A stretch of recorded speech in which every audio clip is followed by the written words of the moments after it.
মাঝে মাঝে আমার খুব ঈর্ষা হয় তাদের দেখে, যাদের জড়িয়ে ধরে কান্না করার, খিলখিল করে হেসে ওঠার উপযুক্ত একটা মানুষ আছে।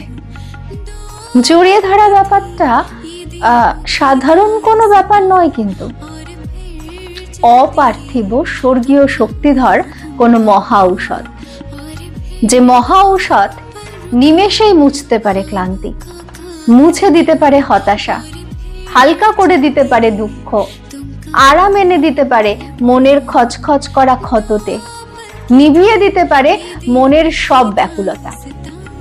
আমরা কিন্তু রোবট নই, মানুষ। আর মানুষ বলে আমাদের দুঃখ হয়।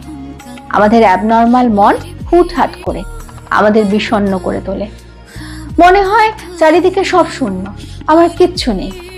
ঠিক ওই সময় নিরাপদ একটা বুকে সমস্ত দুঃখ অশ্রুকণায় কনভার্ট করে ছটাক কান্না করার পর যে শান্তিটুকু উপলব্ধি হয়, বিশ্বাস করুন ওই শান্তির ঠিকঠাক ব্যাখ্যা করা যায় না। প্রবল ঝড় বয়ে চলা একটা জীবন মুহূর্তে এত শীতল হয়ে ওঠে যে নিজেকে মনে হয় অবুঝ শিশু। ওই জড়িয়ে ধরার মানুষটা হতে হয় উপযুক্ত কাছের মানুষ, যে আমার জন্য লড়াই করবে পরিবারের সাথে, সমাজের সাথে, বন্ধু মহলের সাথে, এমনকি নিজের সাথেও। নিজের অজান্তে যে বুকের ভেতরে জায়গা দখল করে নেবে, গাল বেয়ে কফটা জল বুক ভিজিয়ে দেওয়ার আগে যে চুষে নেবে সবটুকু জল অকৃত্রিম প্রেম দিয়ে।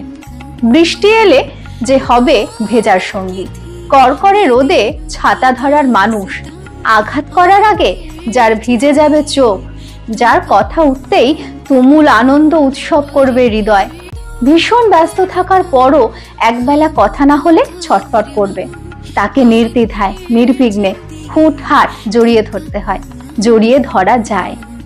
ওই রকম একটা বিশ্বস্ত বুক পেতে না ভাগ্য লাগে। পৃথিবীর আশ্চর্যকর একটা ম্যাজিক আছে এই জড়িয়ে ধরার মাঝে।